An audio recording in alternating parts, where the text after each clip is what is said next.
Welcome back. Now we can take this video from A tier to S tier by adding in style, S for style. And what I mean by that is all of these sort of extra things that take a video from just being a basic collection of clips in an order that makes sense into something that actually has your personality in it, is very fun and interesting to watch, and is also well produced and just well made. So the first thing that we're going to do is start by cleaning up all of the markers that I've added in the timeline. Most of the markers left on the timeline at this point really are just me needing to crop in on the screen recording. So anytime I need to crop in on a screen recording, I always go to View and select Show Horizon, and that's gonna put those crosshairs back on the screen. And this just helps align things really, really well. So in this case, I'm talking about everything that's happening in this part of the timeline. There's no real scientific method to this. I just go over here to the transform options in the inspector and just start sliding up the zoom until it gets a little bit bigger.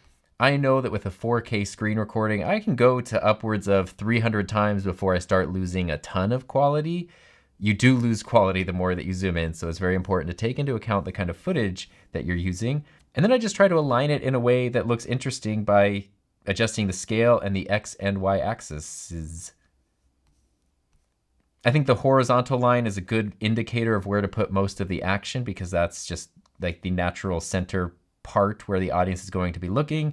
And so something like this I think will look good. Might not get the best results, so I don't use stabilization on here. If I did want this clip to be longer, like to start here and then have the logo come in later, I'll just cut the clip here and then I'll only track this part and not this part. There we go. Now we have two different shots. The same way that I've been cropping in and out on this shot here, now we're doing the same thing here, which is also helping to cover up some of those jump cuts.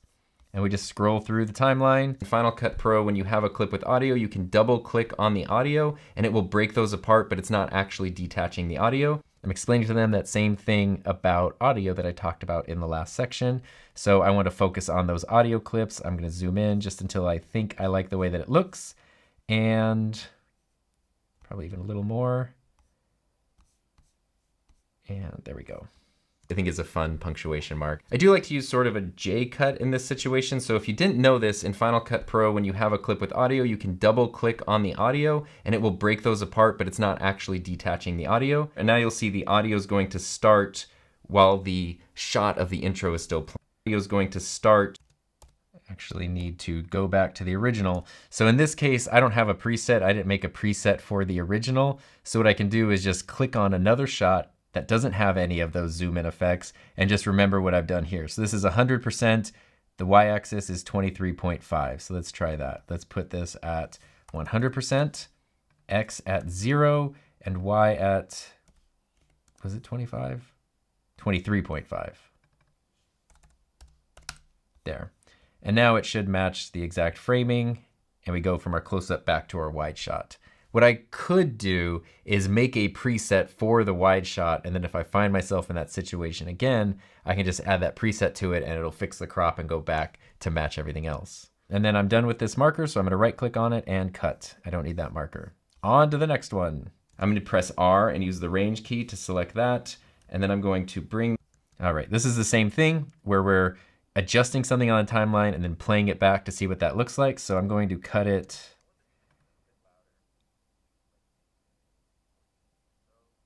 there. I think that'll be a good spot to cut out. And then here we will zoom in more.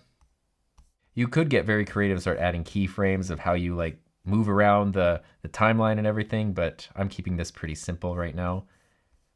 And there we go. Do and go away. But during the intro, I'm going to press R and use the range key to select that. And then I'm going to bring this up a little bit louder, usually to like -14 or so.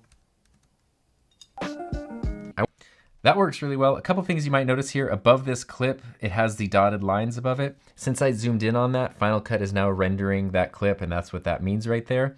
You might also notice, especially on a clip like this that's zoomed in, when you're playing it back, it might look a little blurry, and sometimes even just regular footage will look a little blurry when you play it back, but when you stop it and freeze the frame, you might notice it then snaps and becomes a little bit clearer.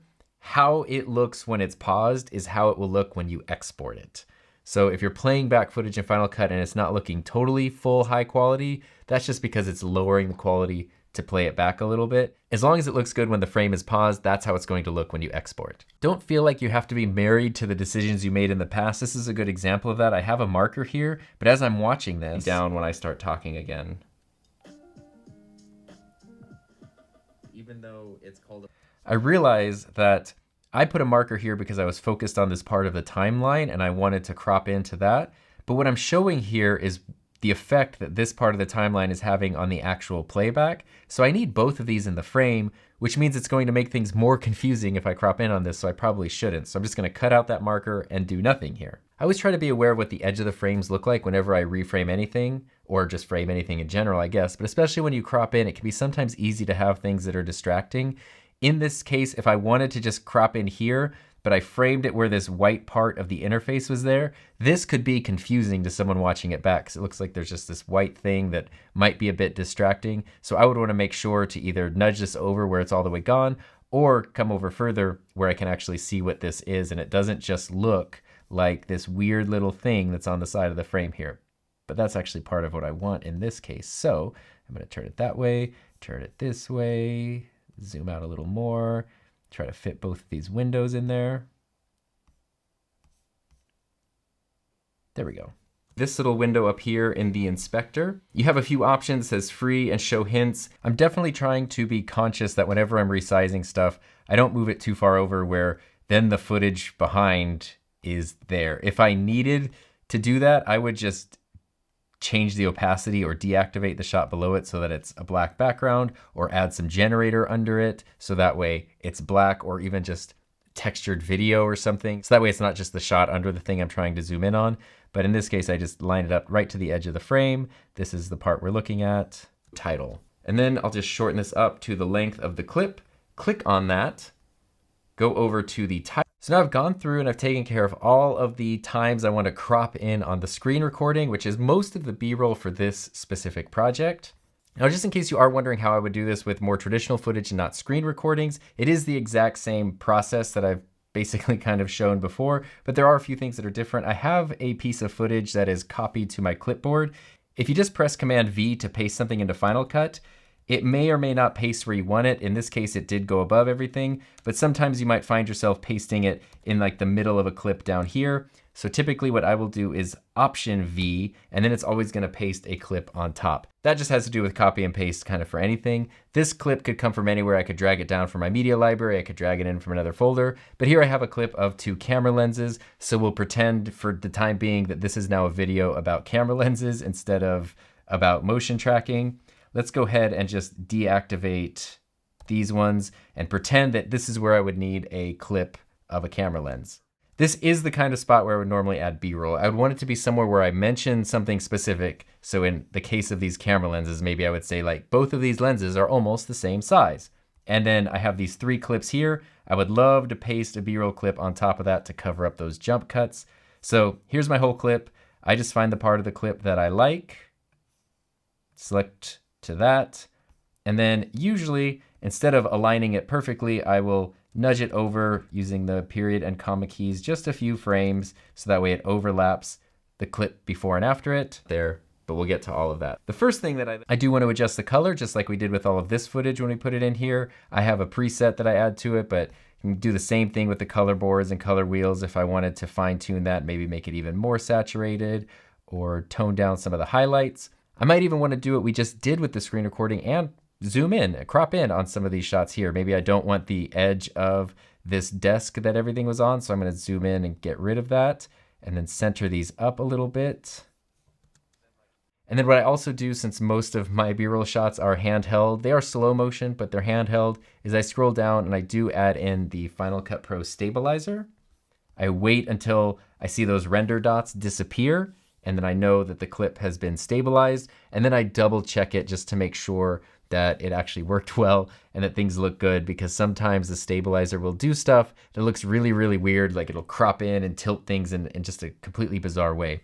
If you ever need to render something and it doesn't seem like it's rendering, you can go up to the Modify menu and then select either Render All or Render Selection. If I select that clip and I click on Render Selection, Final Cut will then render that specific clip. So as you can see, whether it's a screen recording or real life footage, the way that I add it to the timeline is basically exactly the same. And now there are only a couple of markers left. This last one is the channel supporters' names. I always do that at the very end because if I end up taking another day or two to work on this project and someone joins to be a channel supporter in that time, I want to make sure that the list I add is always as up to date as possible when that video is being made. So that'll be the last one that I add in. And the last thing in terms of editing is this one right here. For a little bit over a year now, the specific motion tracking thing, you can see all these examples right here. And what you saw just right there was an example of what I'm talking about. And it's something that I've been doing for a little bit over a year now, the specific motion tracking thing. You can see all these examples right here. Basically what I try to do in an intro to a video is, I don't know how I want to approach this, but I think I could probably have some fun with it. And I think I really need some music.